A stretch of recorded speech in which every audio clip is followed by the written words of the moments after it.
Ladies and gentlemen, boys and girls, children of all ages, Christmas has come early to my review channel. I am immensely happy to bring to you today from the Transformers Cyberverse line, Bumblebee Cyberverse Adventures subline. This is Deluxe class, no I did not stutter, Megatron.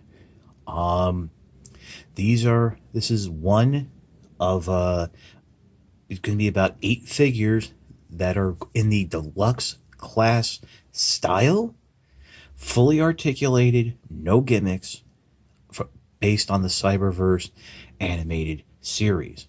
The box, let me just tell you right off the bat, these were a lot smaller than I thought.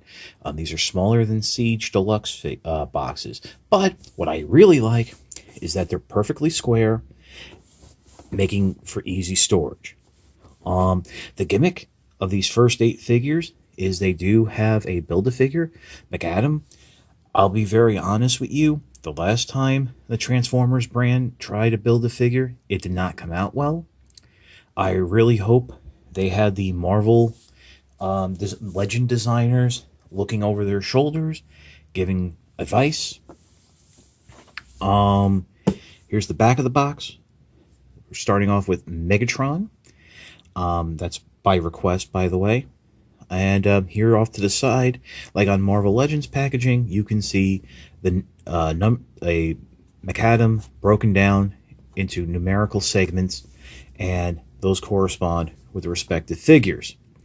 Out of the first 4, you'll be able to build the torso and 1 leg.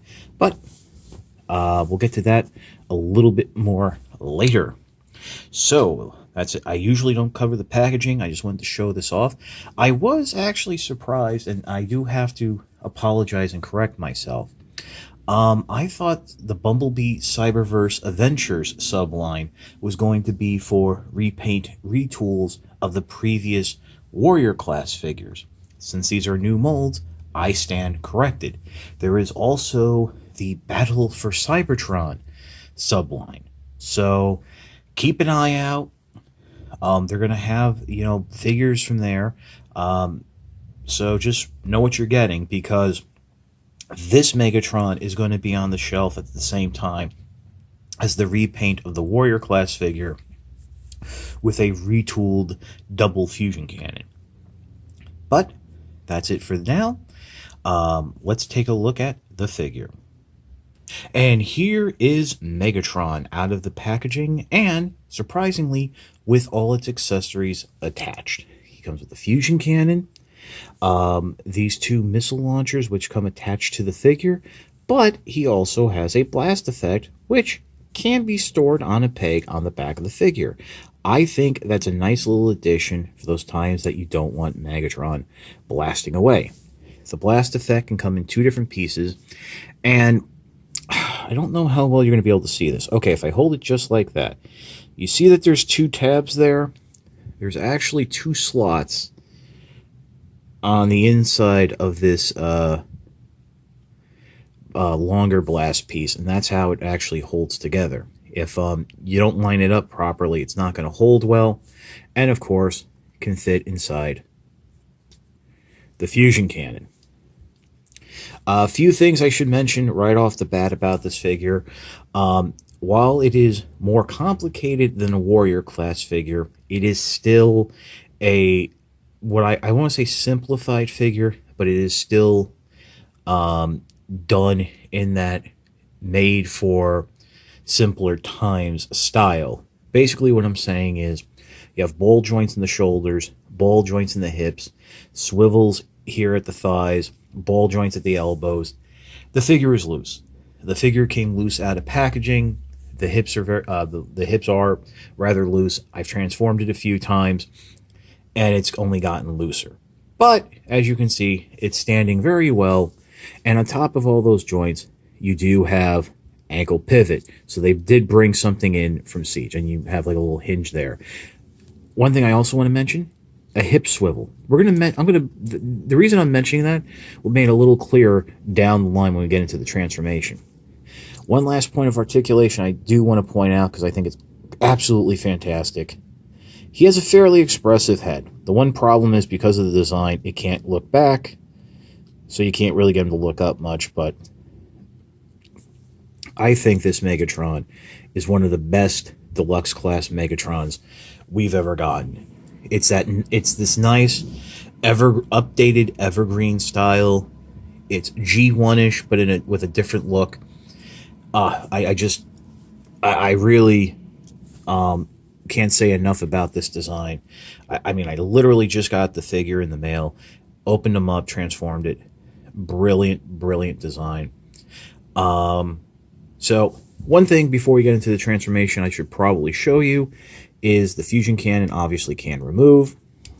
And you can there's pegs on the side here, rotate the arm forward. There's on these great double bicep hinges. Do it here on this side, peg it in, and you can actually have him recreating the action pose for the ultimate class beef tank Megatron. You know, just fix it up a little, but there you go. So that is something that can be done. I don't know if I'm personally going to use it that much, but I do like that it's included. So we'll pause for right now, and we'll come back with the transformation. Okay, I gone ahead and left the fusion cannon detached. First thing you want to do is bring the arms forward on those double. I mean, this is Marvel Legends style articulation here with that butterfly joint. Bring them forward just to flip up these panels. Then bring them back slightly, just so you're really just going to give yourself some room. Rotate the arms at the bicep on that elbow joint so they're facing inward.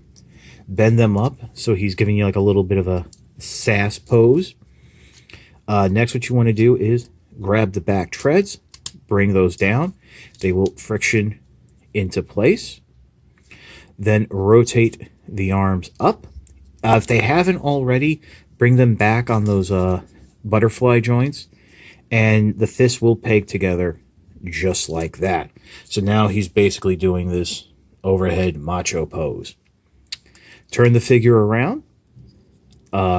Bring down this backpack section. And something I want to point out, peg here, post there, slots on these inner bits that peg into the back. This pegs in very securely. Flip these panels out, and now pay attention. Rotating at the upper torso, not at the waist, bring Megatron around, just like so. Very nice, and I really do appreciate that. So you don't lose the waist articulation in robot mode. Flip out this panel, and then bring this back up. And basically what you're going to do now is those little triangle bits on the arms are going to secure in. They'll tab in here and then peg in here. And that forms the turret. So believe it or not, you're almost done. Spread the legs a little. Unpeg these inside panels. Come in. Fold the feet up. They will tab into place on the inside of the leg. Now, this is one thing that's a little bit finicky because you have a mushroom cap. Bring the arm, rotate the legs at the hip. I've had this leg pop off, but I popped it in and it popped it in securely and it hasn't done it since. And almost forgot that you want to remove those missile packs. And now what you're going to do is on the knee joint, you're going to unpeg it, and this will allow the legs to swing up into position. There's a tab on the panel that will peg into the back of what was Megatron's waist, and at the same time you'll peg those panels together, and there you have Megatron's tank mode. Grab these side missile pods, peg them onto the side of what was the backpack, just like so, and then grab the fusion cannon and bring it down just like so, pegging it into place. straighten everything out, and there you have Megatron in its vehicle mode. And this is fantastic. This is pretty much as close to the cartoon as we can get without doing like a masterpiece style. Really, I think you would have to go to a larger scale to get something more accurate. So, really, that's all I can say about it. I'm just gushing right now. I love it. Let's pause, and we'll get my final thoughts. If you can't tell, I think this figure is fantastic. It really is great. Issues with the ball joints aside, definitely, it's a solid figure. I think 2020 is going to be a great year for the Cyberverse line. You know, as people, other fans have said, they are putting out figures that collectors want finally. No gimmicks, just straight ahead transformations, and including the blast effects from Siege, which, by the way, these are 3mm and 5mm port compatible, so you can use them with your Siege figures. I just don't know what more I can say. I was very lucky, thanks to my kind sister and her even kinder friend. I was able to get these from a Toys R Us in Canada. They were on sale, and even better, the woman lives close to the U.S.-Canadian border, so she was actually able to cross over into Niagara Falls and ship them from the United States. All that to tell you, I got a good deal on these that you probably won't be able to, so you might have to wait until these hit retail sometime in January or February in the new year. But for those of you who are in Canada and overseas, definitely, if you like the Cyberverse cartoon but hate the toys, these are the figures you've been waiting for. This is your old pal Chuck for Megatron. We will see you next time.